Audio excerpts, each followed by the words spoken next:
Hey, this is Iniosh. For our 100th episode, we did a live show with people typing in the chat room and also talking with us live online. We're releasing the recording of that for our 100th episode. And actually, because it was really long, and because we were going to skip an episode anyway for Christmas, we're breaking it up into 2 episodes. The first half airing now, and the second half airing in 2 weeks. We had some technical difficulties at the start, which you'll hear, but due to these technical difficulties, we ended up losing all of the audio we recorded. Fortunately, we were saved by our awesome listener, April. She was recording the whole thing on her end and sent it over to us afterwards, so anyone who wasn't there for the live chat can still hear it.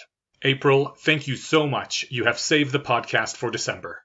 We used a single omnidirectional microphone for this episode, so the quality is a little lower, and since it was recorded on the other end of Discord rather than right at the source, the quality is even lower still. So the audio on this one is going to sound pretty rough. But it is what it is. We'll probably do this every year because it was a hell of a lot of fun. Enjoy!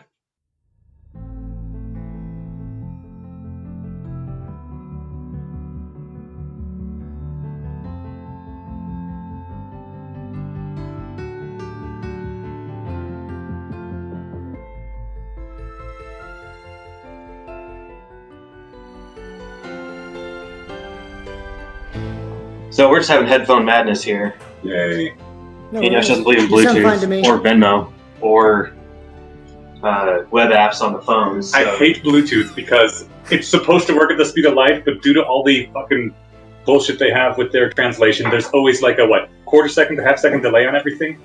I can't even watch TV shows over my Bluetooth speaker because the audio doesn't sync with the video. Just slightly off, enough to really annoy the hell out of me. Alright, can you hear Stephen? I can hear. Can you hear? Yeah, I can hear. Alright, we're finally good. Oh, there we go.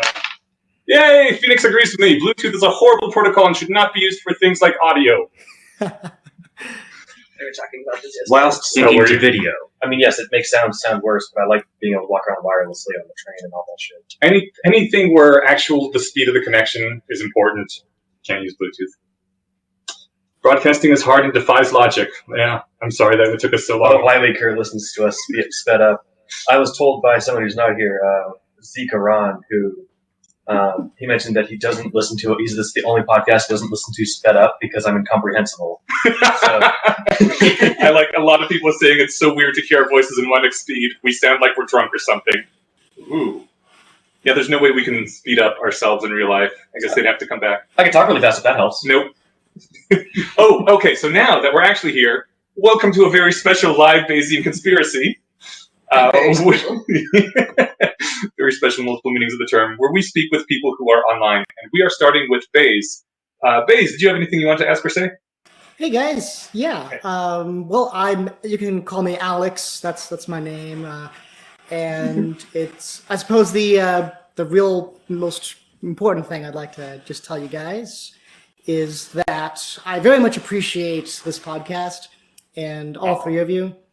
I was when I finished Methods of Rationality a little over a year ago, and then shortly after the sequences, I was the only one in Kansas City that I knew of who was into the rationality community.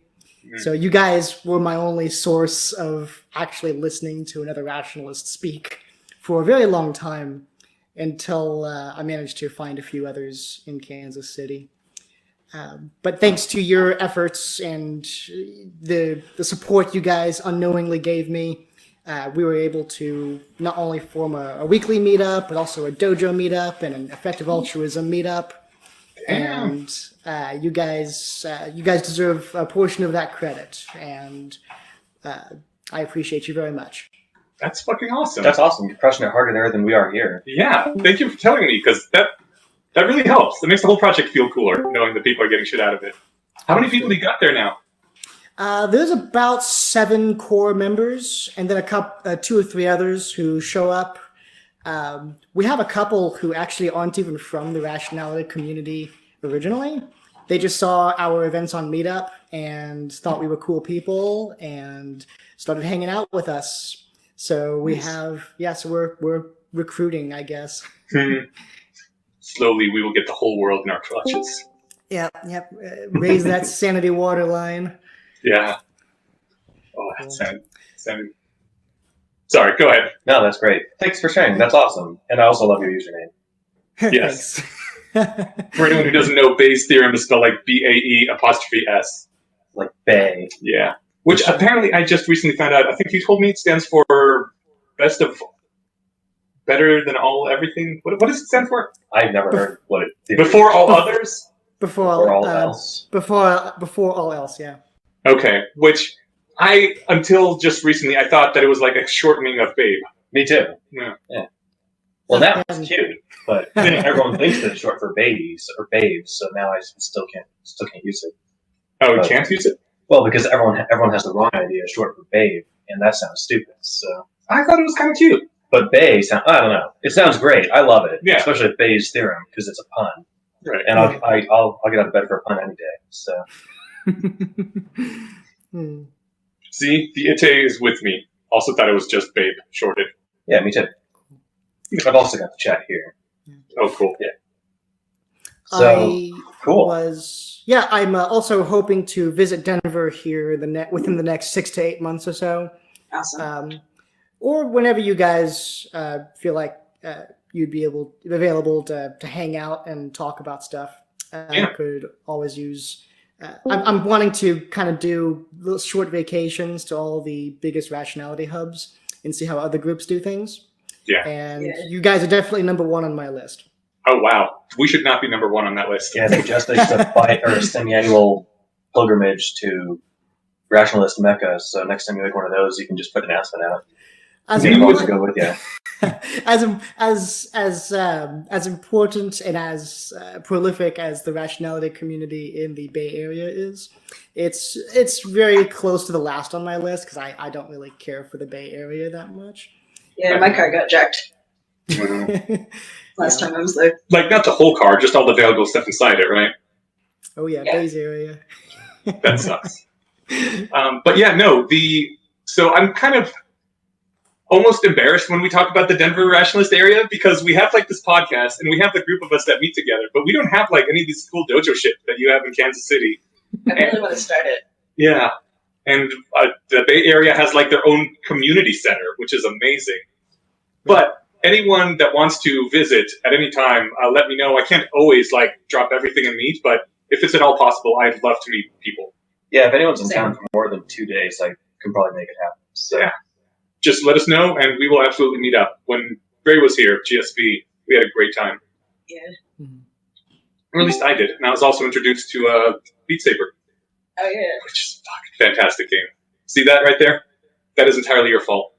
He's pointing to a VR headset. A VR headset with the Santa hat on it. Well, okay, the Santa hat is not your fault, but the VR headset is. Is there a way to download other songs for the PS? Because I saw someone doing like a Gangnam Style with Beat Saber, but it... Oh, I don't think so. I mean, I was wondering that too. Maybe we'll try our Google Foo on it. Yeah. Because PS is basically just a computer. We can maybe jailbreak it if we're feeling that. Maybe. Yeah, that I'm excited about it. Anyways, yes. Someone said they're in Texas, and what's happening in Texas? Someone asked if there was rationalist communities outside of the U.S., and Sonderman 720 says they're in Texas, which is basically outside of the U.S. I know there's some in the UK. Yeah, there's some in the UK. There's some in Russia. Yeah, I think there's a small one. I think they're around. Russia has its own like rationalist coffee house thing, which I'm currently supporting on Patreon because it just looks like they're doing good stuff. Konchirka, I think it was. I don't know if that's the right pronunciation. I'll take your word for it. What kind of format is the coffee house? Like, is it actually? It's a go in and pay per minute just to be in the house thing. Nice. Well, this is a good one.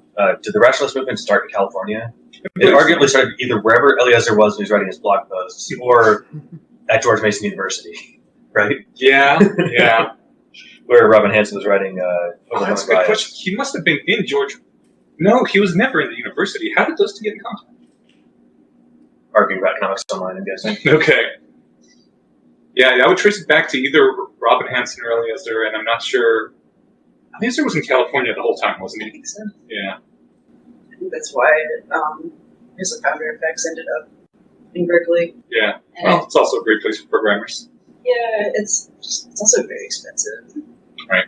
Like, it's kind of unfortunate that it ended up in Berkeley because a lot of people can't afford to live there. Yeah. And it's kind of hard to get around. There's a lot of traffic. The weather's nice though. I was just in downtown Denver earlier this morning, and yeah, it's an exciting place to be. Why though? It's so cold. Well, I had to pick up some stuff, but it's like it just feels full of life, and there's people around, and everything's exciting, you know. Yeah. Like when I'm here, I want to do things, and I go back out to the suburbs. April, Denver is a city of like 30-somethings. It's weird. Like where I used to live in New Jersey, it was a very like Asian population area, and it's weird just going around and seeing a lot of people my own age everywhere I go. Yeah. And like things that cater to the interest and taste of people in their 30s. It's so weird. You know, Denver is, you know, a really booming city right now, so people are coming here to make their fortune. When I had a house and rented out one room, 3 different times I rented out to people that were just coming to Denver, staying in the room for 6 months while they found, you know, a place to live. Such as me. They were getting jobs here. So yes. Yeah. Although you didn't stay with me. Well, I stayed for like the week that I visited and stopped searching in my house burned down. Yes. Daisy cat is perfect. Don't sweat it. Oh, Basil was about to say that April was saying something. it's not my cat. Roommate's cat? I'm at a friend's place because last night I was staying over at his place and then we got snowed in, so I'm just doing this all in his basement. Cool. Oh, we can turn alerts on and off. Let's see. Why are we turning alerts on and off? Because every time someone comes in, there's a little, and apparently that's recording and stuff. Okay. Notifications. Cool. Does Beat Saber count as HIIT, high intensity interval training? No, I wouldn't say so. It's not nearly intense enough. It definitely is when you're in Expert Plus. Oh, really? Yeah, I saw you and Phoenix crushing it in Expert Mode. That looks I was playing yesterday. I don't usually sweat, and I was just like, it looked like somebody dumped a bucket of water on my head after I was done playing. Oh, nice. Okay. I was playing for like an hour. I got this embarrassing TDCS like neurostimulator thing that's supposed to train muscle memory, so I was playing with that. Cool. And it's hilarious because it's a large headset with these electrodes on top of it, so I'm wearing this large VR headset with another headset over top of it. I'd love to just get into Beat Saber sometime, but my computing technology consists of a phone and a Chromebook, so the barrier for entry is a lot higher for me. I really wish they had Beat Saber in arcades, so people who don't want to buy the setup could go play it, and also so I could go with a bunch of friends and play it socially. That would be really cool. I was in one of those VR setups where they have a ring around you, so you can like walk and turn around and stuff. Is that here in town? Yes. No, that was like during a convention. Yeah, nice. But it was like $5 for 10 minutes. Like it was not a cheap thing to do. Yeah, that sucks because the only thing I'm interested in playing in that is Skyrim, and 5 minutes wouldn't get me through the cart battles. So it was really neat though because I saw there was just the same 10-minute scenario for everyone, right? It was a run around, shoot zombies kind of thing. And I saw 2 people before me, and I knew both times at the end there's like a noise behind you, and you look behind you and like something jumps out, right? And it's a jump scare. I was like, okay, this is cool. And I knew it was coming, and I got into the game, and I got into the room, and I heard a noise behind me, and I turned around, and I jumped! I was like, damn it, I knew this was coming! How did I get tricked? you turn your flashlight on. Ooh, your eye lasering me. You shake to turn the light on. That's handy. It's a very cool feature. Yeah. That actually sounds like a really annoying feature. I mean, you on might the turn plus it on side, accidentally all the time. he can blind people, without having to open the apps. So I almost never turn it on accidentally. I literally do not hold my phone while I'm excited and making hand gestures ever, you except don't for right gesticulate now. very much. Yeah, right. That's why I hold a mug. It keeps me nice and calm. I can't gesticulate sharply. A mug full of steaming coffee. Right. Eventually, you'll just be shaking. Over my expensive laptop. Expensive-ish. It was expensive 5 years ago. Yeah. Now it's like $50. Well, I would love to talk to you guys about the dojo experience that we've had in Kansas City sometime, but there's a lot to talk about there. Yeah, that would hear probably a short version now. But Would you be willing to be a guest and talk to us about the dojo thing? I would love to. That's definitely something that would make my year. That's for sure. Cool. As I suppose the short version is that we're currently in the process, since we originally started off by doing the Hammer Time sequence on Less Wrong. Hammer Time? Hammer Time, yeah, it's a sequence made by I don't know, I don't recall the username of the person who made it. They had attended a CFAR workshop, and this was their attempt to convey a lot of the lessons they learned, as well as practice writing. You can look it up on Less Wrong. It's just called Hammer Time. Yeah, I want to do that. And send to CFAR and then I don't know. so Putting what myself we're in my doing, brain, and so I'm getting like a. Kind of pulled it off when you were talking. I have to kind of put it on when someone else is talking. You can mute yourself. I thought I Or did. deafen yourself. Oh. I would do it for you, but I don't know. So you started with the Hammer Time sequence, like going through it? yeah, we started going through that. Now we've transitioned into something else. We currently, our core membership are pretty much all seasoned rationalists. We have all the sequences under our belt. We have a couple years of being rational in the rationalist community. We have the background knowledge. And one of our members is a licensed therapist who knows a lot of great information about cognitive behavioral therapy and ACT and internal family systems therapy. So he has a lot of information and knowledge under his belt about how the. Does you hear that? I can hear it okay. Hear what? Can you hear me now? How am I cutting out again? No, what I'm hearing is bass, so it's working fine. What are you hearing? I'm hearing. I'm hearing nothing. We'll figure it out. Jess is working on making her thing work again. But yeah, so how often do you guys meet? We meet every Tuesday evening, and yeah, I provide we provide free food to everyone, and we meet for a couple hours. And our current format is more of a life workshop kind of thing, where we all bring our skills to bear on each other's problems. That sounds dope. Yeah. It's really, really interesting, and I have a lot of really interesting stories about how that has worked out. It has been a very positive experience. I'd love to share more details.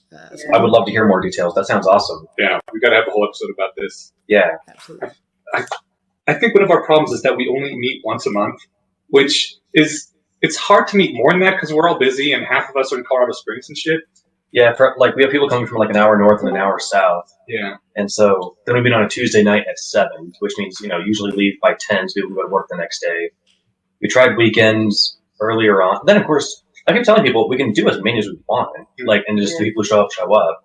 And the thing is, if we were meeting every week, it wouldn't have to be as long. Like, I always feel like I really got to get a lot in, so I'm always there till 10 because it's only once a month. Yeah, but then the people, if it was only an hour long, people are commuting from Boulder, Colorado Springs. Right, it wouldn't be worth it for them. Yeah. And also, I forget. Carrie runs it. They have a Boulder group. Yeah. Meet separately. I forget if it's Plus Round or Sleep Codex, but whatever. I think it started as a Sleep Codex, so it's probably what it identifies as. And the thing with once a month, like if you miss a meeting because you're sick or something comes up, whatever. I missed like 3 in a row at one point. I didn't see anybody for like 3 or 4 months. And then it's hard to like get back into it. You've lost touch with people, Yeah, that was the exact same problem we had. Is not only do you have those practical barriers, those practical failure modes when you miss a meeting. I'm a very extroverted person, and I really need to be around people, especially sane people. But so when I miss a meeting and I go 2 months without interacting with another sane person, I feel really bad and just emotionally drained. It's a positive experience talking to rationalists. It's not always a positive experience interacting with a non-rationalist. Yeah. Normies. Normies, yeah. I'm trying to think of a non-pejorative, but yeah, I completely agree. And I'm more of an introverted person, and basically before every meetup, I'm tired and worn out and don't feel like doing it, but I've dragged myself there, and within 2 minutes, I'm excited to be there. Mm-hmm. It's just, I think I mentioned something like that before, but yeah, it's just a matter of training myself to recognize, like, you enjoy doing this, get out there and do it, and then I always do, so. I'd love to. Right. I'd love to hear any advice anybody has about getting over that. I had that same issue with, for example, martial arts, where I would love it when I was doing it, but it's so hard to get the motivation to go attend with them. I don't know. Motivation has always been a mystery to me. Yeah. It's actually something we've talked about at the dojo, is the concept of motivation and what it really is. And the tentative conclusion that we've come to is that motivation is a bunch of constituent things. Especially the most important part of motivation is that it is the alignment of your behaviors with your stated values. And when you reframe it like that, it's a little easier to think of ways techniques you might use to figure that out. You might just need to re-examine your values and dig deep into why those values mean so much to you. And then I don't have a whole lot of actionable advice on that, I'm afraid. I haven't solved the equation yet. But when you think of it as an introspection issue, it's a lot easier to make headway on. I find motivation much easier when I'm like in a really optimistic mood. It seems to me a lot of motivation is expected consequences. Like when I think I'm terrible at everything and nobody likes anything, I don't want to do anything, because it's like just going to meet with failure. Why even bother, Mm-hmm. And then when I'm all like excited about something, like, this is going to be awesome, everyone's going to love it, and like, oh my god, my listeners went from 7 to 17 in just 1 week. Yeah. That was the coolest feeling. And and the other motivation is just like when I don't care if I'm going to be successful or not, but I want someone to suffer for what they've done to me. That's the other one that works very well. Well, it's a revenge. I guess sort of a revenge. I don't think of it as revenge. I think of it as burning down the system and building up something better. But really, when it comes down to it, it's just I'm going to kill myself and destroy everything so that this one asshole gets his. I'm not in that place anymore, which is why I don't have much motivation anymore. This was more of a teens, 20s me thing. Yeah. One hack I've tried is whenever I'm feeling low on motivation or just feeling bad in general, I have a pre-made list of all the things that typically make me happy or make me motivated or give me more energy.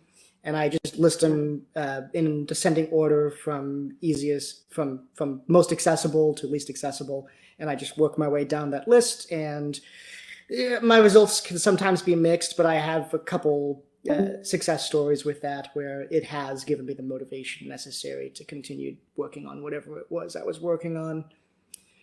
Nice. Yeah, I don't have much to offer here. Otherwise, I do more stuff, I guess. The only thing that works for me is like publicly committing to something. So like making plans. I seldom break plans. And so if someone's like, oh, we should get together, I'll try and pin down a time because then I can't like put it off. Maintaining a self-image or reputation can really help. Commitment and consistency, chapter 2, right? Or wait, no. What chapter was that of Cialdini's book? In any case, commitment and consistency was one of the things, and it's something that you can use to like huckster people or to huckster yourself into doing things. Yeah, this is the book Influence. Oh yeah, Influence, Science and Practice. It's mentioned in Methods of Rationality. Did I tell you guys about how the military seems to build people up and make them on a better life course? I think for some predispositions, I think you talked about once. Yeah. That a lot of people who join the military are not from the greatest backgrounds, trying to escape from a shittier life. Yeah, shit's going great. You don't want to go, you woke up at 5 a.m. and being told when you can take a shit. So. Yeah. But they don't have a lot of wins under their belt. And the military will give them specific jobs to do and tell them how to do it. And after, seeing themselves complete goals and be successful months in a row, you start to get over that helplessness and start getting some more motivation to do things in life. I don't know. It's weird. I just wish it didn't come with the destruction of countries and the murdering of people. I really actually was interested in, what was it, the Dragon Army house. The house in Berkeley where they did an experimental sort of boot camp style household. I would have actually really liked to participate in that. Did you read about the lessons learned afterwards? Oh yeah, the post-mortem. That was really good. I was like, now that they know these things, it would be a great way to start another Dragon House, But apparently just don't want to go through that whole thing again. Well, I think Duncan, who organized it originally, said that he might do it again someday, and the reason he wrote the post-mortem was mostly a bunch of notes to himself or to other people who wanted to try it. Cool. As far as, I remember, I think he said that his main issue was just choosing the wrong people to be part of the house. It's one thing for somebody to say, oh yeah, I'll do a 6-month boot camp, but then and commit to daily exercising together and splitting up various chores and working on various projects, but then you get somebody who just sits in their room on their laptop.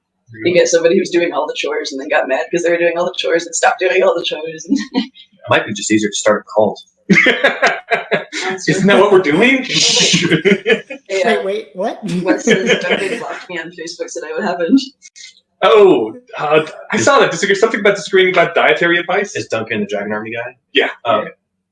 At least I take that to be the same guy. I don't know for sure. Yeah, the ETA Yep, says to me the military wasn't very helpful, but I also think it wasn't the point. I wasn't at the point of felt things. Not going well. Yeah, I was, when you were talking about the military building people up, I was thinking of other examples where people I know went to the military and, like, it kind of made things worse for them. I love the people who are surprised that this is not a cult. I have this aspiration of starting a rationalist group home here in Kansas City at some point in the future, and I'm not going to call it Dragon Army for sure. I'm thinking more the Sunshine Regiment. Nice. I wanted to steal that name. Yeah. We can always be Chaos Army. Yeah. I mean, honestly. I joined Well, guys, I don't want to take up all of your time. So I will go ahead and let someone else jump on in. It's been a pleasure talking to you guys. Likewise. You guys are I awesome. definitely Keep want it to have up. you on for a Yeah. cool. You. Oh my gosh, I'm still hearing myself echo. Yeah, you guys have to remove their headsets every time they're talking because it's. I don't know if you've ever done this where you hear yourself talking with like a second delay. It's impossible to go through a sentence. They've actually done experiments where they Drive people fucking crazy with it. Yeah. Yeah, totally. Yeah. No, did they actually weaponize that for crowd control? Yes, I heard about that too. Which I Oh, guess yeah. would get the job done. That's so funny. They Yeah. just record people and play it back a quarter second afterwards and it would fuck everybody up. That's hilarious. Anyway, Pace, thanks so much. Alex, if you prefer, Yeah. we'll have to have you on for a full episode, talk about dojos and that sort of part of the community. I think that sounds fantastic. Absolutely. That'd be awesome. Well, you guys have a wonderful day, and you keep being awesome. Thanks. Hey, thank you so much. You You too. too. Bye, guys. Bye-bye. Bye. All right, we got to take a new caller. Somebody, oh yeah, got us muted now. Cool. Anybody in the chat, would you like to have your voice broadcast to literally dozens of people? There's so many people typing. Nope. No. Ooh, within reason would go for it. We got one. Wes. Okay. All right, Get on Wes, here. you're on next. Let me find you and add you in. Maybe we'll get manual after that. I thought there was going to be a whole bunch of people. I was like, oh no, I feel like maybe we should have picked people out to be on here ahead of time. Hobo Demon, what kind of dog does your dad have? And then I think I got to go find Wes on mute. All right, Wes, you can should you hear be us? live. Hello. Can you hear me? Oh yeah, you are on the what is it? It's not a broadcast. All right. It's Hi, show. guys. You're on the show. Long-time listener, first-time caller. Nice to hear you. I believe, Jess, you already know Wes personally, right? I'm going to stay on the line and get some more water. Okay, cool. Is Wes in New Jersey? Yeah. Yes. Awesome. Was Jess and Wes ever confusing? No. Okay, cool. What, confusing because the name rhymes? Yeah, I don't know. Like, I find someone who is named like Beaniosh, that might be weird. That was dumb. I'm sorry. Wes, how are I you guess doing? by comparison, I'm good. Cool. I'm here in New Jersey, with my new baby, and my wife are here, and my mother Hi, is Jada. watching the baby, and Yeah. we're also watching the Eagles probably lose this game. Okay. Is that a football thing? That's the Eagles are football thing. Okay, cool. Is that very saddening, or do you not really care that much? I mean, they're bad this year, so it's not that sad. Okay. Usually. It would be more sad. They won the Super Bowl like 2 years ago. Oh yeah. Okay. I remember them being pretty bad most of my life. Yeah, they've been bad a lot. Cool. I think they lost a major game on my 21st birthday, and like my parents took me out to a bar because they were gonna buy me my first drink, and everybody was so upset. Everyone's yelling. The entire bar. People are just crying into their cups. I hear cities can get bad after like a major loss. Just the What? overall mood of the cities go down, and like you don't want to be bars that time. Yeah, I think it's West- city by city, but Philly is definitely a football town. Wes, please tell stories about. Oh my gosh, I hate hearing my own voice. Tell stories about the Super Bowl, or I forget if it was the Super Bowl, but there was one game where they were greasing light poles because people were climbing light poles. Oh yeah, that was the Super Bowl. They when they won the conference championship, everyone climbed all the light poles.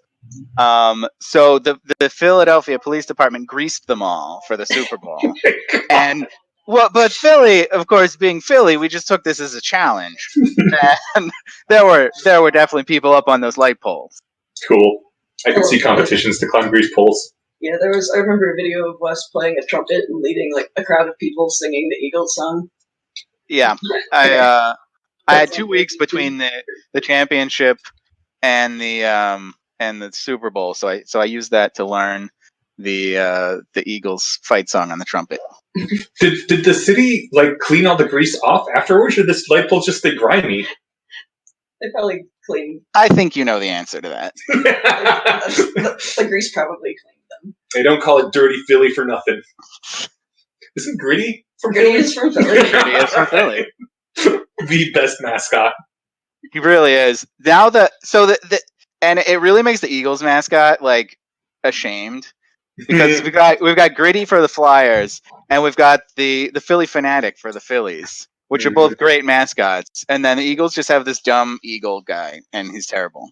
Isn't it just a dude with an eagle? Yeah, like a furry eagle head. yeah. It's just like a football player with an eagle head.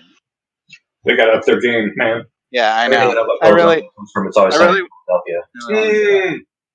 Cool. Is that more or less on par? Yeah. All right. I don't. Low functioning sociopaths left and right. Yeah.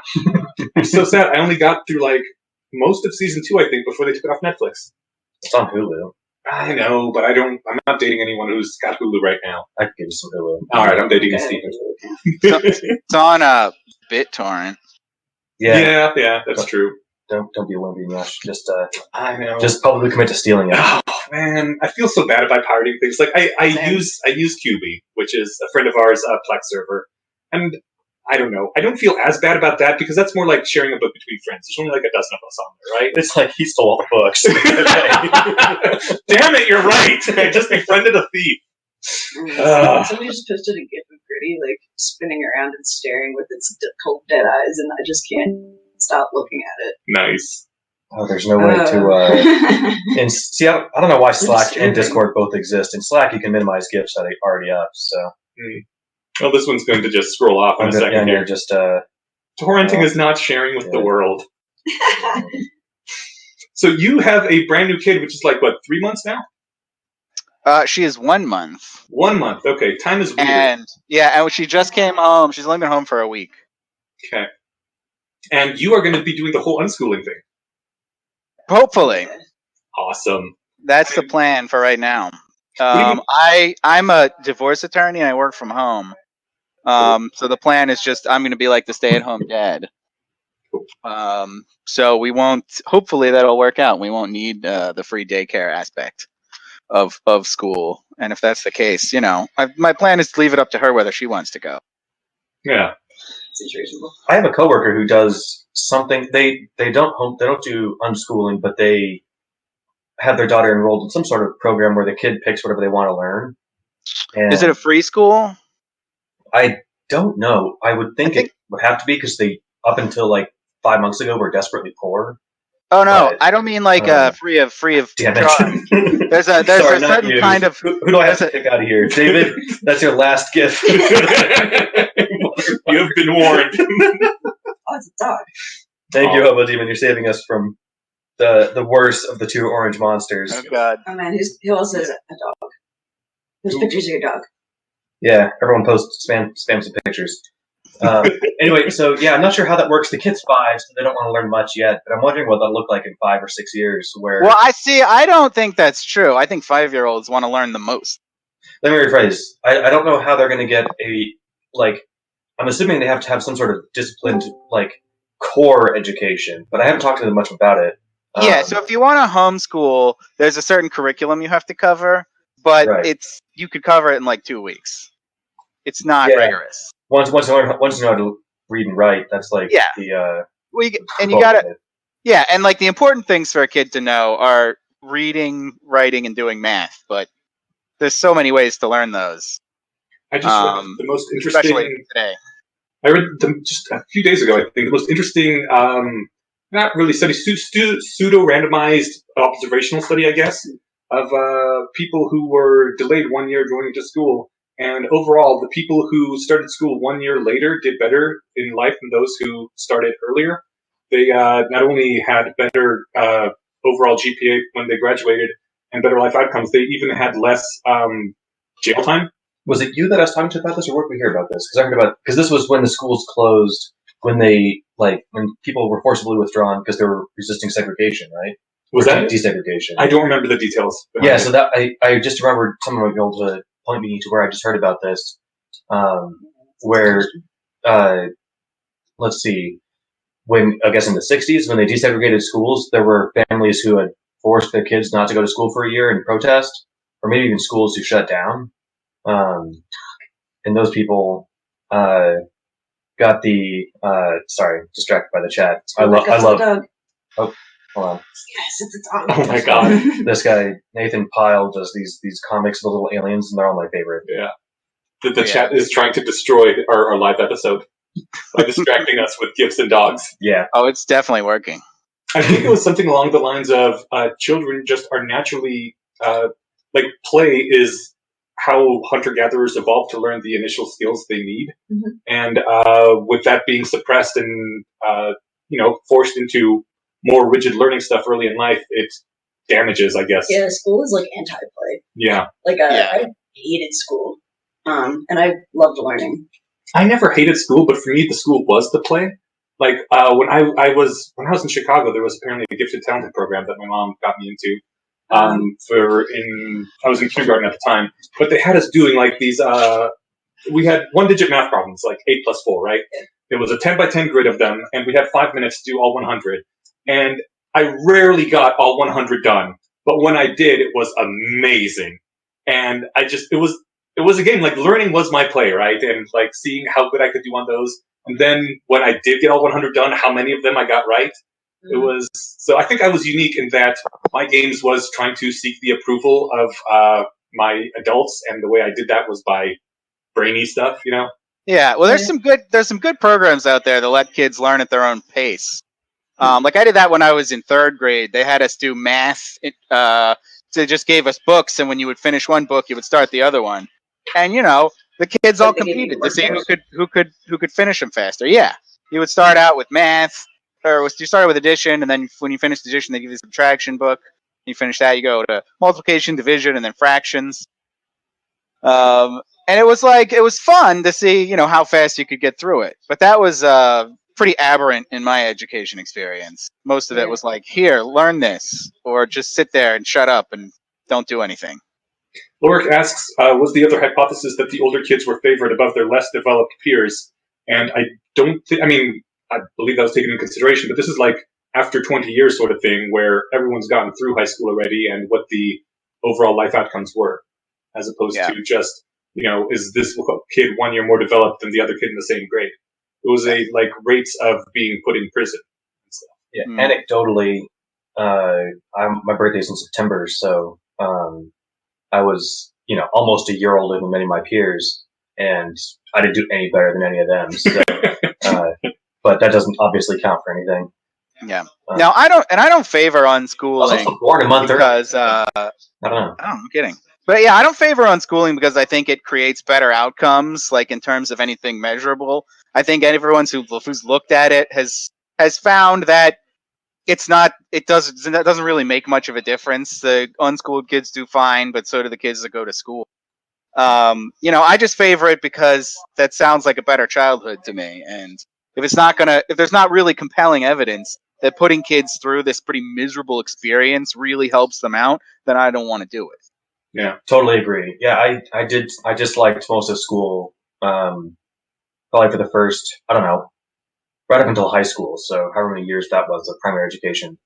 And I mean, I had nice parts, but for the most part, I was unhappy there.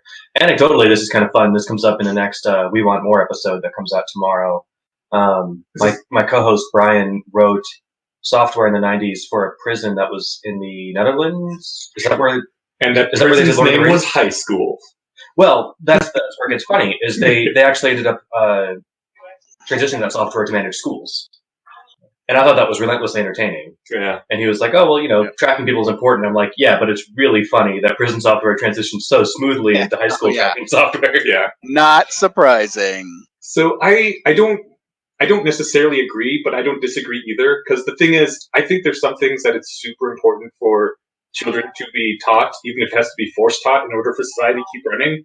And I don't mind if there's a little bit of suffering to get that done. But on the other hand, Wes's kid is just one kid, and I am more than happy for him to experiment with that kid. And if it turns out better, we can adopt. If it turns out worse, whatever. It's one kid. I think the important things that kids have to learn are math, reading, and writing. Mm-hmm. But I think that kids, most kids will learn those things without school. Yeah. I couldn't play the video games I play without doing math and reading and writing. I'm sorry, go ahead. Kids learn best through play, and there's a lot of play that teaches those skills. The Bayesian says that he or she, they, is in high school right now and learns more on breaks than during school. That is not surprising. Yeah. Keep sending dogs. Sonar man. Yeah, you have the instructions. Send as many dogs as you want. An amazing login said, anecdotally, I've always needed school to find friends. Might be something that can be better optimized for. And April said that high school isn't ruining their mental health or anything, but they could be doing better things with their time. And I completely agree. Yeah. Why asked if I could say again what I was doing with my kids' education, which I don't actually remember if I said. It's called unschooling. It's basically you don't do anything. You keep the kid home from school and let them do whatever they want. And it's very self-directed learning. And the idea is to have a lot of educational materials around that they can use if they want to, but you don't force them to do anything. I really want to get Wes back on the podcast like in 5 years and hear how the unschooling thing is going. Because that would be super interesting. Remind me 5 years. All right. There's people who have gone through unschooling that we could probably been unschooled themselves. Yeah, this is not a new thing. People have done it. I mean, it's not a mainstream thing, but it's definitely been done before. And that's where I get the information from, that it doesn't seem like it has much of an effect on anything. I think the main outcome for me, if I had to guess from, armchair psychoanalyzing, is that the main outcome for the children involved would be how much do the parents care, and if you care enough to look into education and unschool your kid or private school or whatever it is you're doing, the kid's probably going to turn out pretty good. Yeah, the ones who just run with the flow and I don't know, just do whatever, or obviously the ones who don't care and are detached that cause troubled kids, but the ones who actually my sister. Let's see, my niece would be a year and a half now, and she called me a few months ago asking if I was aware of anything huge detriments involved with having her daughter go to a daycare that she is worried that the kids just plop down in front of a TV for 6 hours a day. Mm-hmm. And she's like, I think that TV is bad for kids, but it's literally half the price of the one that I know doesn't do that, and times that by 5 years. And I was like, yeah, that pays for a lot of therapy if there is any damage involved. But the other thing is that my sister's concerned enough to care about screen time for her kid, which I think bodes well for the kid's outcome. I also think most kids are not going to be happy 6 hours in front of the TV. They're going to get up and do other things. Well, the kid's at this time was a year old. I'm not sure how mobile she was, right? At a year old, do they pay that much attention to the screen? I have no idea. Yeah, right. A year old. But my thing was just the fact that you care is put you head and shoulders above. No, I mean most parents care. But the fact that they're willing to look into research and beyond, I don't know, whatever Facebook stuff most people do. I don't know. I'm not a parent, so I don't have the temperament for parenthood. I'm way too neurotic. I'd be so nervous. I imagine, among other things, you'd have to ask her what the situation is. But I imagine there's other kids there that the kid would just end up playing with. Several, yeah. So I guess I'm not really sure how it works. I've never seen I've only seen one daycare, and it was one that was probably unlicensed home daycare. And it was kind of like a living room your size, where they just put like a doggy gate on either side. My mom And the kids ran one just- of those actually Yeah, for and I a few mean, years. and it is.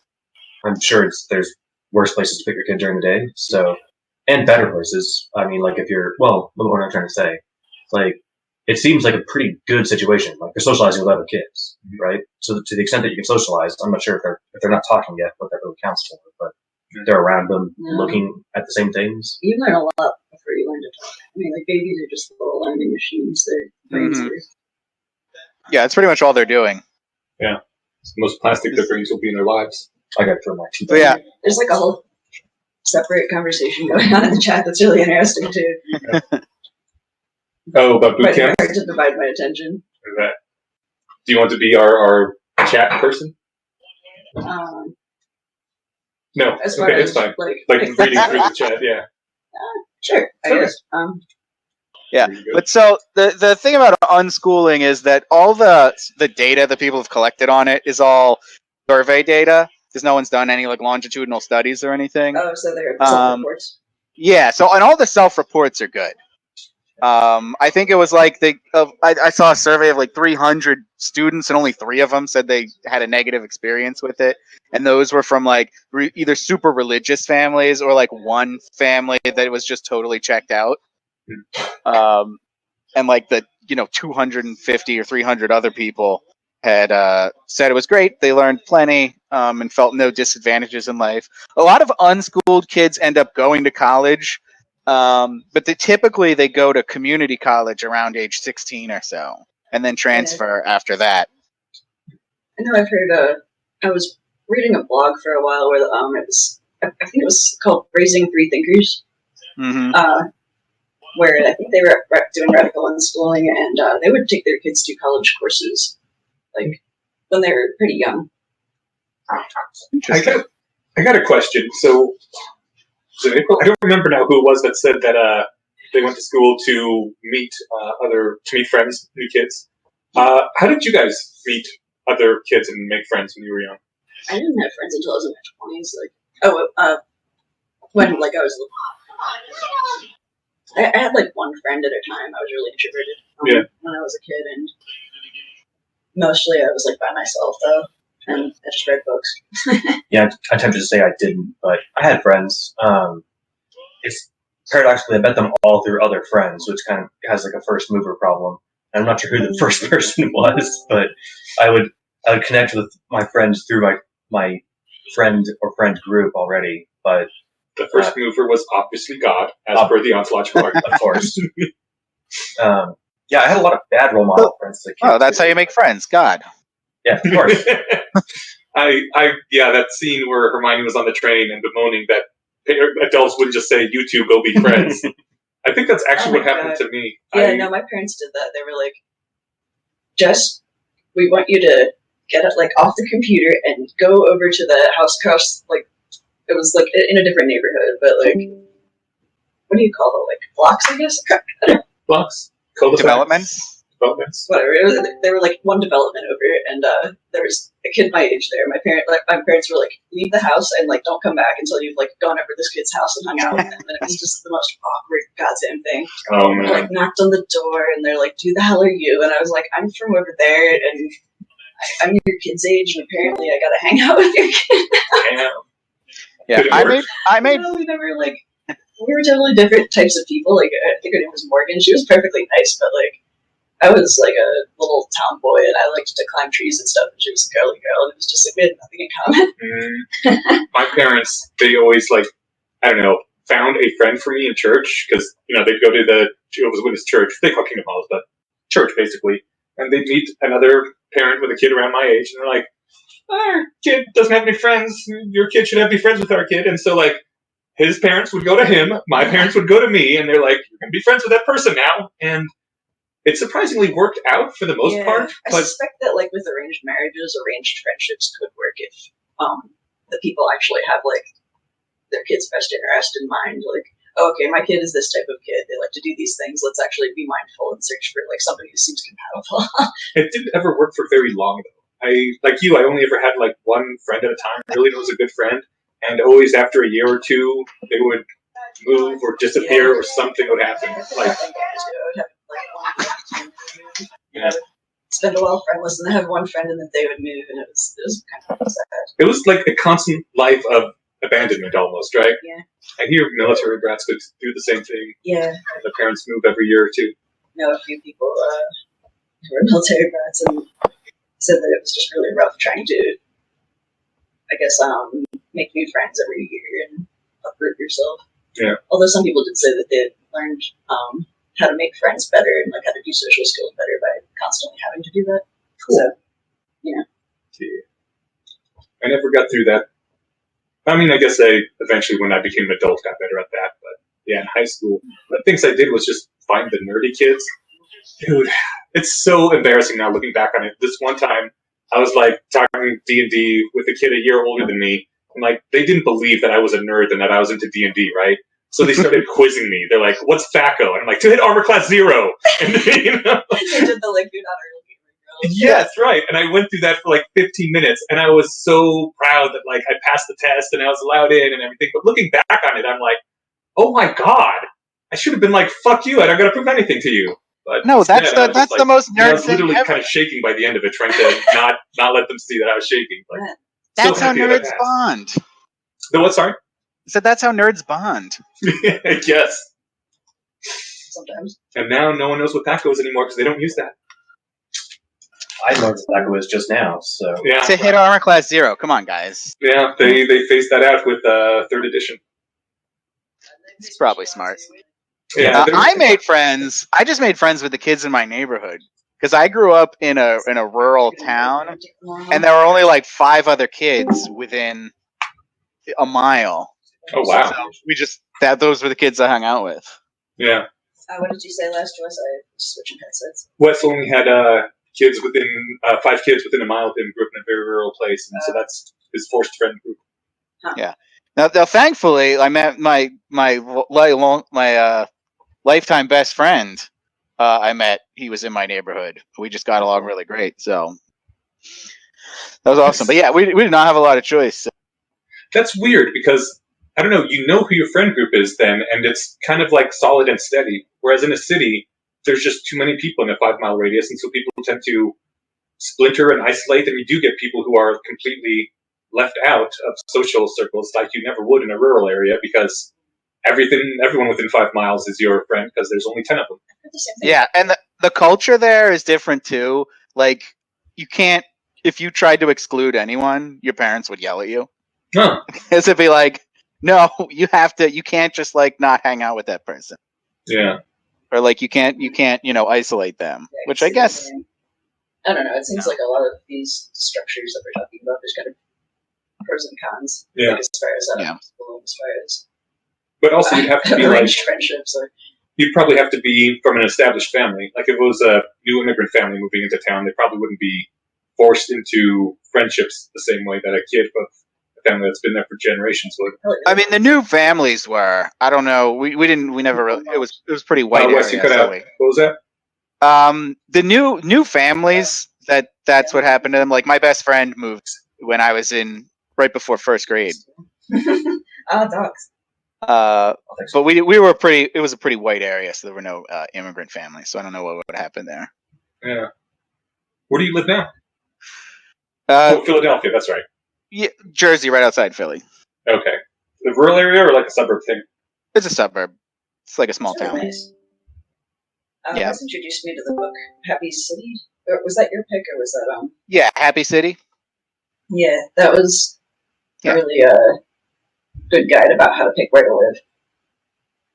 I had some considerations from that book when I was choosing where to move as well. They talked about having a downtown area. It's really important for your mental health.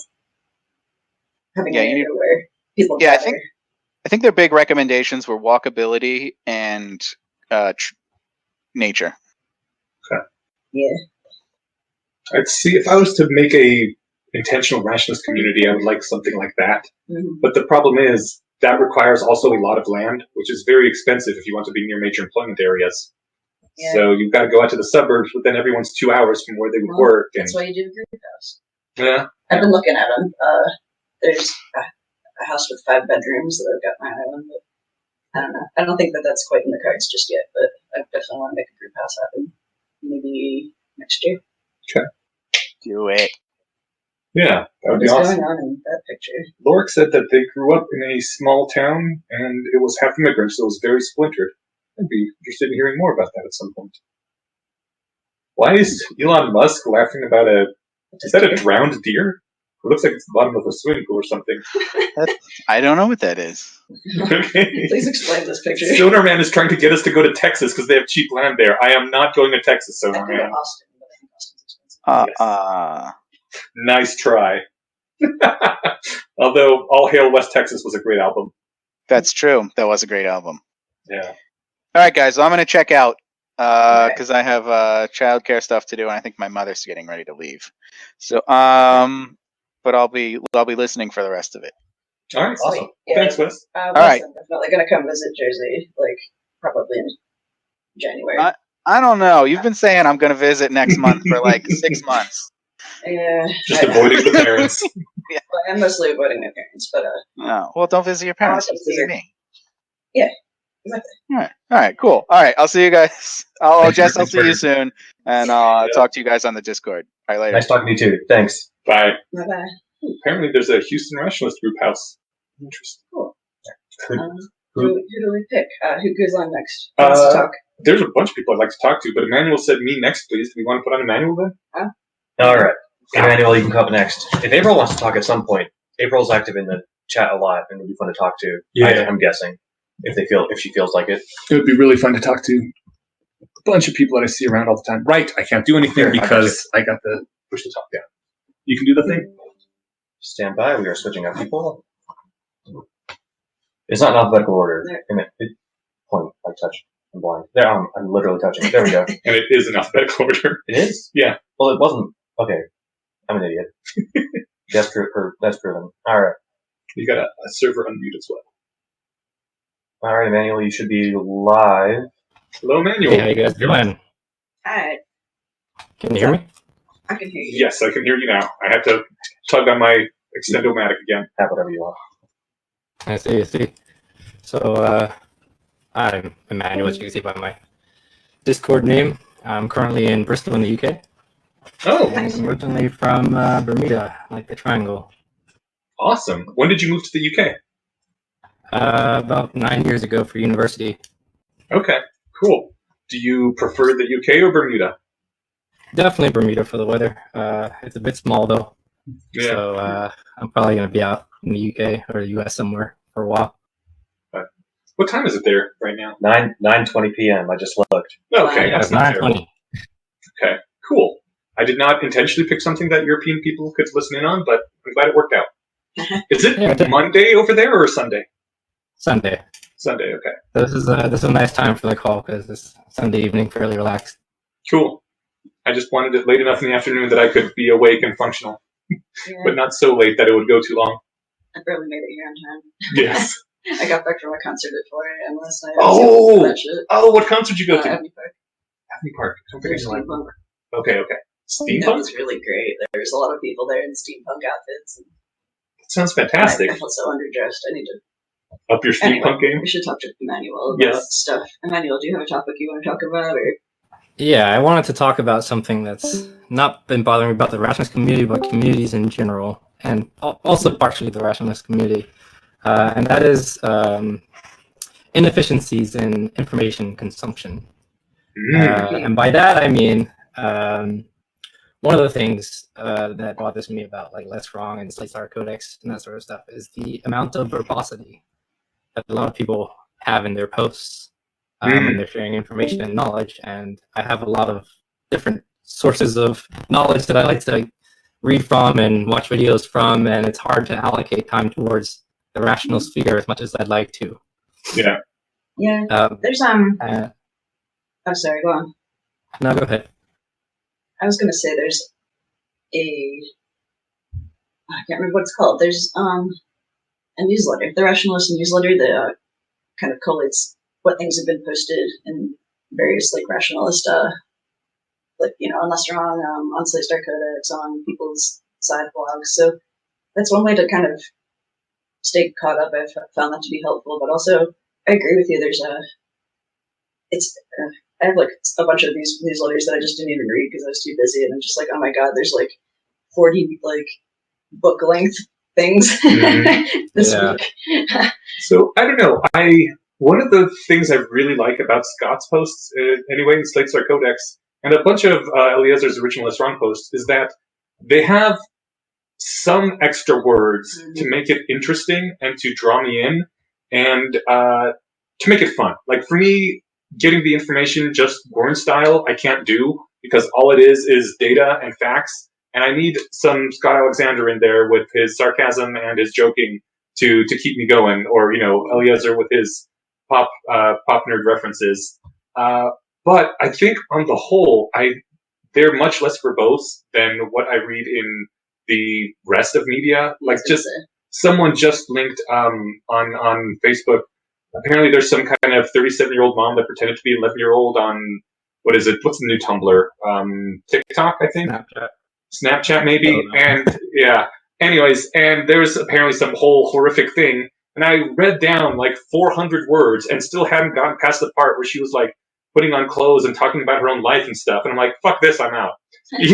At some point, you got to get to the point. I don't care about your. I know everybody needs their own personal life struggle and this narrative to be woven into the news story. I'm like, it's too much. Like, the worst is cooking when you're trying to find a recipe. That's what I was going to say. It'll be like, here's my grandmother's recipe for potatoes. I was first taught this recipe when we lived in the Mediterranean, and I still remember the smell. I'm just like, where's the recipe? Yeah, just scroll down 80% till you find the bullet points or the numbered list. Yeah, I think that's a tough. I don't have a lot of strong thoughts on it, Emmanuel. I think the hard part is like information dissemination will be tough. Like it'll be contingent on groups, or at least correlate with group size, right? If there's a lot of people, then there's a lot of information going around, and getting it to everybody is pretty hard. If your group is 6 people, it's not hard to keep everyone fully in the loop, like a text, group text chat or something, right? Oh well, phase theorem. Well, I feel like at the same time, I know Ineos has mentioned this before, that if Eliezer is writing and Scott Alexander is writing, the amount of like insights to words is ridiculously high. Yeah. So it's not necessarily verbose in the sense that they're just waffling and adding all this extra stuff to make it a bit more interesting and adding some sarcasm, which makes it less dry per se. But it's more about like there's just a lot of content. Yeah, so like some of the posts I've read on Less Wrong recently, or like I say recently, like over the past couple months, I've gotten really good insights out of. But at the same time, I only read like one post every other month because it's just to read any one post. Yeah. It just takes such a time commitment, and then it's sort of hard. I agree. Bayes' theorem post says basically the same thing, that most Less Wrongers are too verbose, and it's writing these posts is a skill. It's something that takes a lot of practice to get right, or maybe inherent natural genius. I don't know, but I assume it's a lot of practice. Yeah. And it's not a skill most people have, so their posts usually tend to be too high of a word count to information ratio. April said, I have an idea about writing something that's sort of halfway between rationality abridged and sequences, which I was going to suggest something like that too, or say that I wish something like that existed. Like somebody, it would be great if there was somebody or like a group of people who are really good at picking out the like best quality essays about a variety of topics and then summarizing them. Yeah, I haven't heard of it. Oh, go ahead. Oh, we need more. Like I really love rationality abridged because I still haven't. I'd admit I still haven't finished all the sequences. I've only done about half of them, if even that. After like how long have I been part of?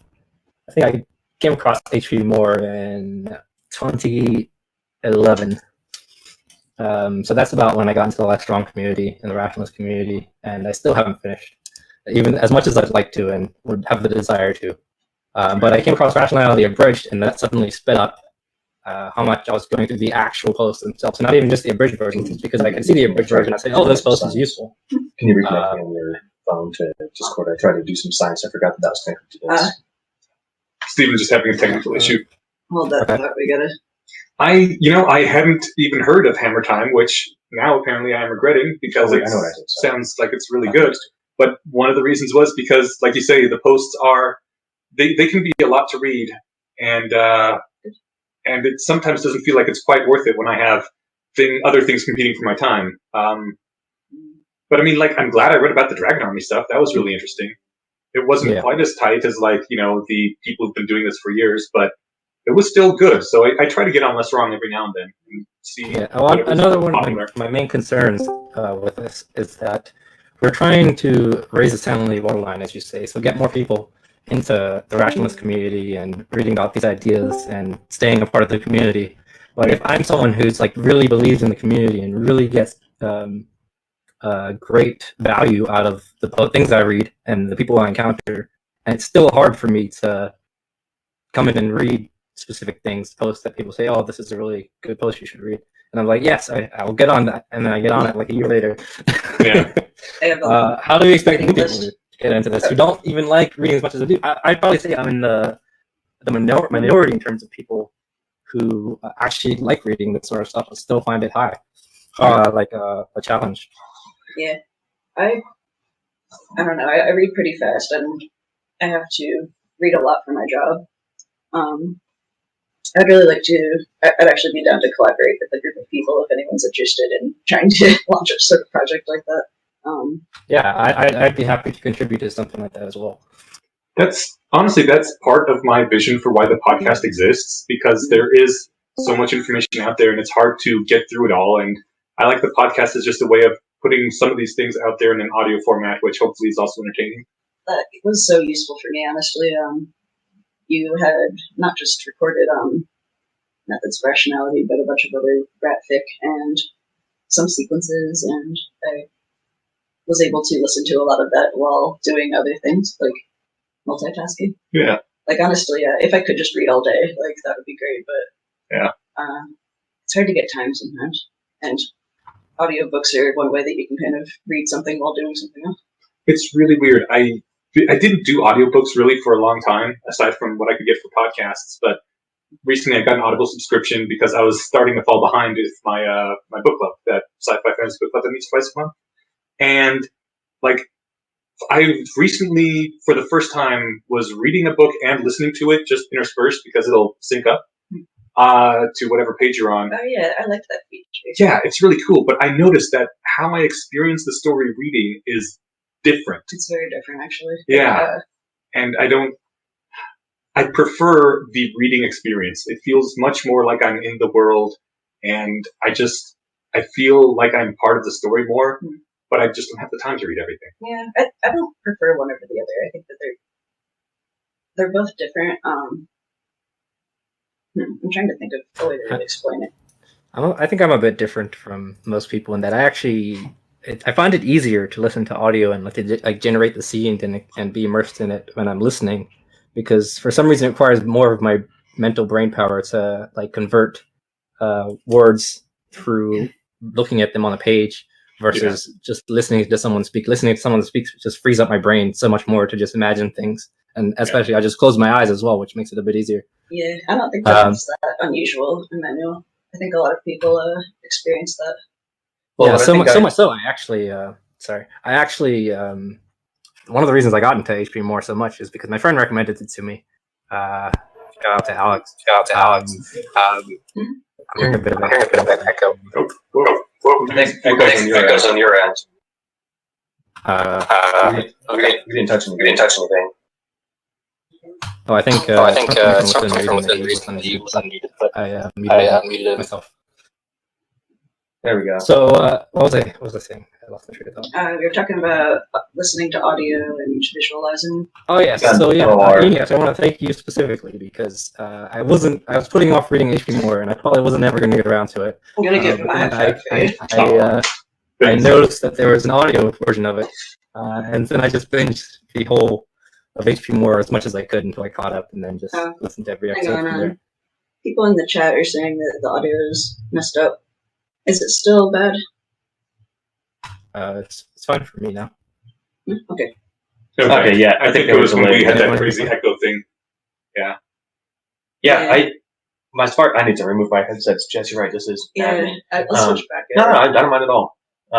Yeah, my experience, like, I have a hard time sitting down and reading stuff and not getting distracted, or even just kind of translating what my eyes are glazing across to like processing in my brain. That said, listening to stuff is easy to get distracted too. So I find my optimal way, which unfortunately is like the least time efficient, is to force myself to read something and then listen to it the next time. Then I'm able to really retain stuff. But I have been able to almost fully retain fully audio stuff before. I think it really depends too on the quality. Like a good quality audiobook is like watching a movie, basically. You know, you're just painting the pictures yourself. But yeah, I struggle to like listen to essays. That said, I guess it just depends. What really sucks is the text to speech, like trying to do that. Oh, yeah.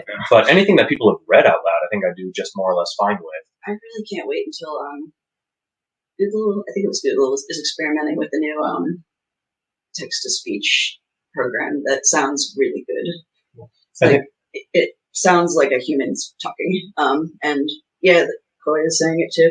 Can't wait for that human like text to speech. They even have AI models. Sorry. Now that I'm not doing... Oh, go ahead.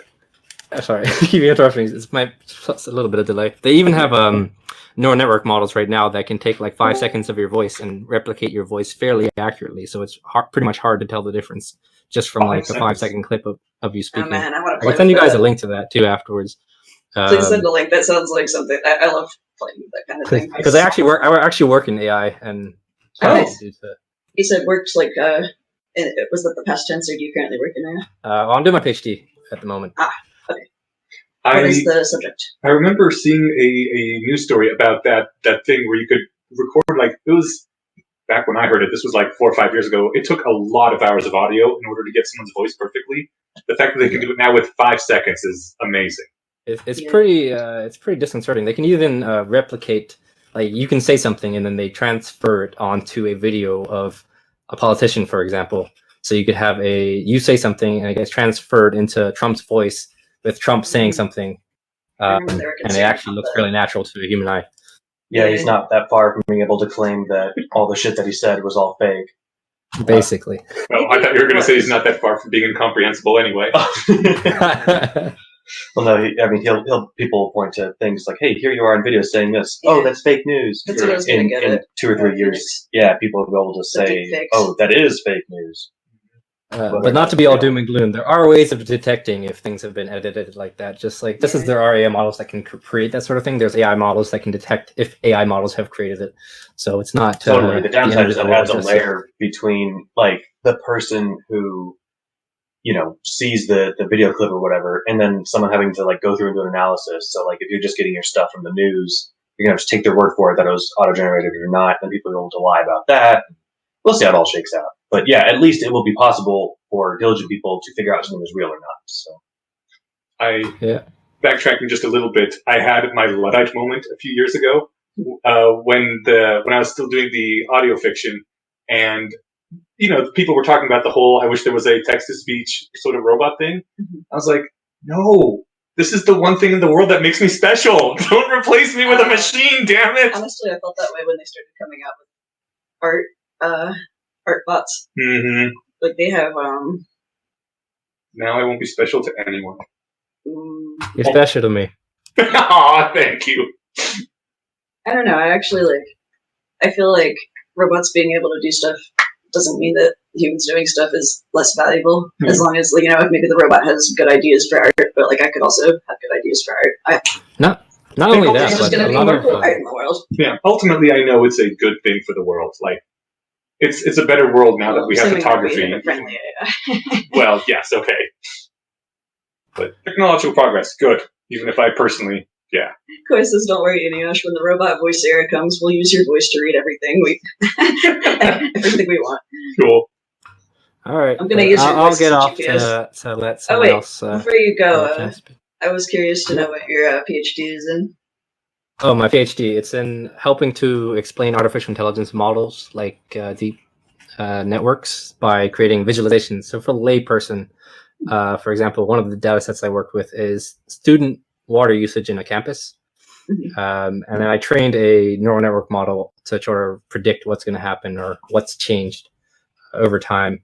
But the problem is the people that normally work with water data, the statisticians, the people in the water data company, they don't understand how these models work because they're just a whole bunch of neural network nodes doing some linear algebra and coming out with an answer. So I create visualizations which help people like that who don't necessarily know about machine learning to sort of understand, does the machine learning model think something is wrong? Is there a water leak? Do they think students are having bad behavior, without having to explain machine learning to them, basically? That sounds like a super valuable thing. People are really going to need people to help them interface with our new robot overlords. Definitely. Indeed. Yeah, send all Job that stuff security our for way when myself. It's ready because I'm desperately curious about it too. All right, well, thank you. Thank you for joining me. I'll send you guys the link for the AI voice recognition thing. That's awesome. I'm not joining up.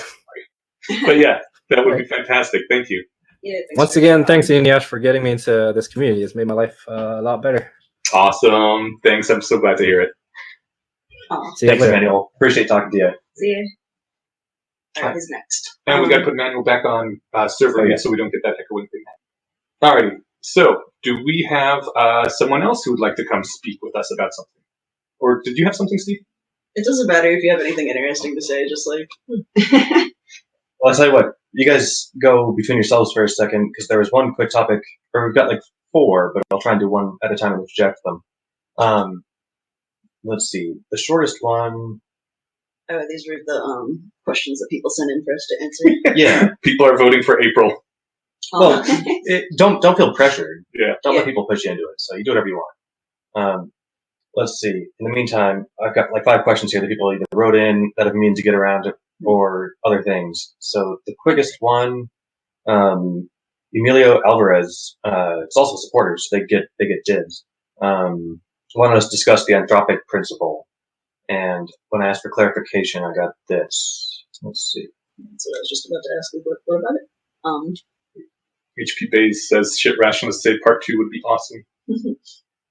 Yeah, so basically, I guess I can summarize really quick my understanding of the anthropic principle, and then I had like this weird sub-thought on that I've been throwing around the last few years, then forgot about and didn't remember again until this question. So I think the anthropic principle is just basically, how would you summarize it? Like, we're here because we're here having this conversation, and we couldn't be if we weren't. Right. Like, that sounds like a circular reasoning, but I remember as a kid being like really young and wondering like why we were on this part of the universe, not another part of the universe, or like why the Earth was where it was in relation to the sun and not somewhere else. But the simple answer is like if it were somewhere else, like closer to the sun, I wouldn't be having those thoughts on that Earth. The weird, and there's actually a name for this because I know I came across it at some point in the last 10 years, but I can't remember what it was called, where anthropically, I'm living the timeline where I've never been killed. Right. And I've almost been killed several times, like car accidents or, whatever, spalling misadventures. And there's a name for this that I'm not sure what it is. The closest I've heard is quantum immortality. That might be it. That's not the same thing. It's related. No, but that actually might have been what I came across then. Okay. Because currently I'm living the timeline where I've never died. And if there's a timeline where I don't die, I think I might be in that timeline. Does that make sense? Well, I mean, you're obviously in that timeline because you're not dead. Yet. But, right, so like... Oh, one where you never die at all. Yeah. Yeah, so that's like, the tricky part. If we hit life extension technology, I think I'll be the one who hits it, right? I don't think that although when I say that, it doesn't seem to follow. But anyway, you guys take your jump on anthropic principle for our writing question. Or does anyone want to talk about the anthropic principle live on air? Or on the cyber air? When did cyber stop being a word? That was such a fun word. I'm going to cyberspace, man. When Trump ruined it. Oh. What did he do? He calls the internet the cyber. I remember when it was called cyber sex, and I was like, this is going to be amazing. I could have sex with a cyborg? No, it's just chatting and masturbating. I mean, I think you could...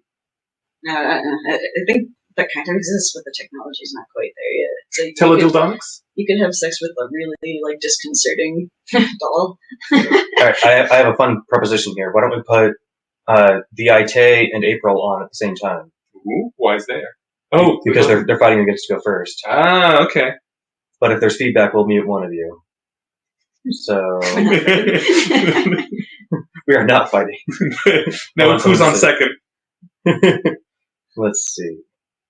Gotta add a role because reasons. I thought when I made that role, I thought that it would automatically on-server mute anyone who's given the role. That's Yeah. The lesson has been learned. Hello? Oh, hey, I heard a huh. I heard somebody. Hi, this is me. Hey, April, what's up? I don't know, I've just been sitting here for the last hour, 45 minutes listening to people talk. So are we as boring as I fear we are? I mean, I haven't been fully engaged the entire time, but you haven't been boring, no. Okay. Like the long pause, it's like, Yes, but I don't want to be I mean, rude. I spent, no, you're not boring, I just spent a lot of it reading Hammer Time, so. Okay. Oh shit, we're still on live YouTube, I forgot about that. And Yeah. apparently we are not synced up to what is going on Yeah. right now. it's really. How delayed is this? It's 1, very delayed. 2, Radically. 3, 4, Oh, darn, I 5, lost. 6, 7, 8, 9, You lost? 10. It's at least 10 seconds delayed, man. This is crazy. Oh, there we go. Like 15-second delay. Yeah, well, that seems pointless. I can cancel the YouTube thing if you guys want. But anyway, Nah, it's cool. Oh, yep. Stop looking at the YouTube. The delay is super nuts. Sorry about that. Oh, the Ide. Ide, are you on here as well? they ought to be. Did I not successfully unmute you? I don't think you unmuted. Oh, Did we lose people? no, you should be good. They might have it muted on their end. Yeah, you muted yourself. Okay. Yep, because the server is not muted. I guess Ide is just waiting for April to be done with the April talking. I thought we were both going to go at once. Nope, apparently you got to go first. Congratulations. Oh boy. So, What? Sorry. Hi, I thought I was red, so that means I'm silenced. Sorry, I didn't understand the way the Discord works. oh, that's okay. Hi, We have your take now. This whole last 2 hours has been us not knowing how the server works. Don't sweat it. By the way, it's a tie for the It's record. high. Okay, It's thank high. you. Oh, the competition was a tie? No, The their name is pronounced. Their handle. What is that from? Is that Dang, my pun didn't land. It's a name. It's literally the name. Oh, okay. Cool. Well, welcome aboard. How long have you guys been listening? A year? Oh, I don't know. I haven't kept track. Same here. about the anthropic principle or what? Or whatever you guys want to Let talk the about. guests talk about whatever. I they mean, want. I am not writing, what is it, a PhD paper or something? Yeah. Or just a paper in general on the anthropic principle, so. Oh, at this moment you are. No, I am. Oh, okay. I am Ite. doing that. That was the context, yeah. All right. I mean, it's not specifically, it's the anthropic principle is a part of it. So it's about the cosmological constant, which is sort of the real proof we currently have that the anthropic principle is something that's well accepted. So the cosmological constant is this thing that Einstein... Oh, sorry, can you hear me? Yes. Okay. Sorry, so the cosmological constant is this thing that controls the expansion of the universe, and it's a lot smaller than what physicists expect, and about 120 orders of magnitude smaller, so that's really, really a lot. And like the first prediction we had of it before we measured it was because, okay, if it was so big, no one would be here to measure it, and that is currently the only real reason we have why it's so small. Like, there's no other accepted solution to why the cosmological constant is so small. Yeah. And, like, the big question is sort of, okay, but how do you really measure whether it's possible to live with it and so on? Because, like, if a Boltzmann brain, which is basically a brain that exists for 1 second, thinks that, I think, therefore I am, would that be... If that's a very probable event that happened in the history, that means that, maybe we are that Boltzmann brain that is right now thinking and is about to die in a few seconds, just a quantum fluctuation in the empty universe, and that would really suck. And I mean, you wouldn't know, right? Because I mean, because creating is just like a few neurons that are existing and then stopping to exist is not that hard. Yeah. So. But then, of course, there's a question of If I you don't have a know, long but enough time period, yeah. with the cosmological constant thing, the only way I can accept that sort of anthropic principle is to also accept that basically all possible universes exist in the sort of Tegmarkian universe sense that all reality. Well, yeah, if you want to take the brain Yeah. dead way out, but the Tegmarkian universe idea where all universes are just expressions of mathematical equations, and the only ones with observers are the ones that have the right parameters for it to have observers, which is Right. That's neat. But I also hate infinite multiverses. Yeah, I was wondering when you were going to get to your hatred of multiverses. I do. That's just a personal thing, though. Yeah, that's a very extreme theory for what we call the landscape. You're right, that is a theory. But a more reasonable theory of the landscape just gives you sort of a bunch of universes with different cosmological constants. They're not an infinite amount. And the thing that I'm working on, the real what my actual paper is about, is sort of a way to have that without an infinite amount of universes. Like to have a finite amount of universes that are of finite size and still have all the guys with the large cosmological constant destroy themselves fairly quickly. Because I agree, if you have an infinite amount of universes that exist for an infinite time, then statistics sort of become really meaningless in a sense. It's very hard to really think about these things. It's called the measure problem, by the way. Yeah. So you are working on a way to show that maybe there doesn't have to be infinite universes? Yeah, we're working on. So not only are there not an infinite universes, they are also not living for infinitely long times. And yeah, and the ones with a large cosmological constant are gonna die very quickly, and that's why ours is sort of long-lived. I hope. Yeah, sorry, you just talked about it, and it's really, we are publishing in the next few days, so it really. Oh, sweet. Well, if you Yeah, get us we really if you send us the link, probably an email because I'm sure it'll get lost in the Discord if you put it on the Discord. Then we can include it when we put this episode on the website because this thing is going up on Wednesday. I guess with minimal editing, so everyone can get the awful experience. We'll cut out all the Discord technical issues at the beginning. Okay. When I get it, I will find a way to send it to the masses, to the good people of the podcast. Fantastic. Where are you doing this right now? Like what university? Right. Tel Aviv University. Oh, cool. I don't know much about it, but I've heard that it's a good one. Yeah, it's very nice. You live in Tel Aviv right now, right? Well, very very near Tel Aviv. What is the situation like down there? Because I recently, I guess in the last episode, talked about White Shift. And in White Shift, he mentions that Jerusalem seems to be falling under the sway of like ultra-Orthodox right-wing Judaism. Are you seeing any of that sort of thing? Not in in Tel Aviv. There's actually now been a very good sign.